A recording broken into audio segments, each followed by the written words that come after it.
बिहार में 4 विधानसभा सीटों पे उपचुनाव हुआ, जिसमें से रामगढ़, बेलागंज, इमामगंज और तरारी का सीट रहा। ये चारों सीट पे चुनाव हुआ, जिसमें महागठबंधन को भारी शिकस्त का सामना करना पड़ा। महागठबंधन के द्वारा ये लगातार दावा किया जा रहा था कि यह चुनाव नहीं सेमीफाइनल है, तो अब महागठबंधन के लोग इस सेमीफाइनल से बाहर होते हुए बुरी तरह से दिख रहे हैं। लेकिन मैं बेलागंज सीट की चर्चा करूंगा।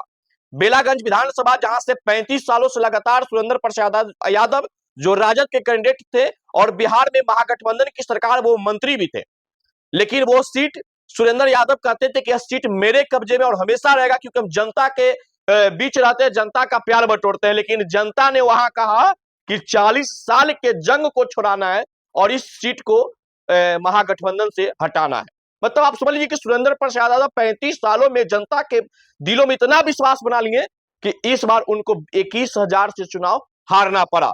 लेकिन सुरेंद्र प्रसाद यादव बड़बोलेपन के नेता है। वो लगातार कभी महिलाओं को अपमान करते हुए आपको दिखे जाते थे क्षेत्र में, लेकिन इस बार भी, हालांकि राजनीति में इस प्रकार की भाषा शोभनीय नहीं है। यह चुनाव है और यहाँ जनता मालिक होता है, यह लोकतंत्र है।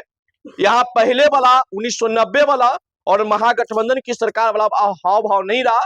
यहाँ सब कुछ बदल गया है और जनता भी अब अपना सही नेता को चुनता है। लेकिन सुरेंद्र प्रसाद यादव बार बार ये बोलते थे कि अपना तीसरा आंख खोलेंगे, तीसरा आंख खोलेंगे, लेकिन उनका तीसरा आंख भी काम नहीं आया। यहां तक कि सुरेंद्र प्रसाद यादव एक भाषण के दौरान ये कह गए कि यहां से 30,000 से हम चुनाव जीतेंगे और नहीं तो एमपी के सीट से भी इस्तीफा दे देंगे। सुरेंद्र प्रसाद यादव जी ये बड़बोलेपन के कारण इस बात को बोले, हम बिल्कुल समझ सकते हैं, लेकिन राजनीति में इस प्रकार की भाषा, इस प्रकार का अहंकार शोभा नहीं देता है। यह लोकतंत्र है, यहाँ जनता सबको सबक सिखाना जानता है और इस प्रकार की भाषा अब आप ही पे ट्रोल हो गया है। आप लोग लगातार एक दूसरे नेता पे ट्रोल करते थे कि झूठा है, फेंकू है, ये है, लेकिन अगर आप अपने बातों पे कायम नहीं रहेंगे तो जनता आपको भी फेंकू के रूप में देखेगा, आपको भी बिना वजन वाले बातों को नेता के रूप में देखेगा।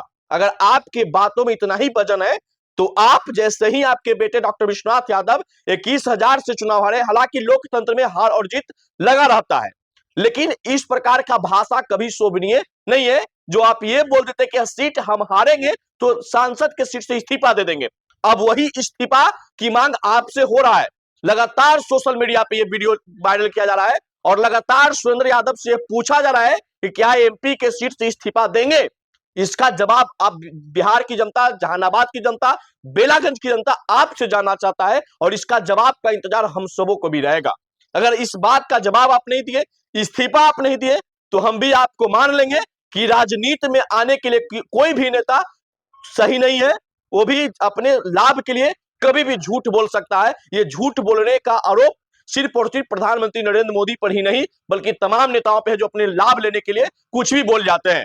लेकिन आपको एक चीज सीख लेना चाहिए, आप अनुभवी नेता है, 35 साल तक आप विधायक रहे, मंत्री भी रहे, सांसद भी रहे, लेकिन आपको इतना जरूर जान लेना चाहिए कि लोकतंत्र में इस प्रकार का अहंकार और भरी भाषा को बोलना बिल्कुल गलत है।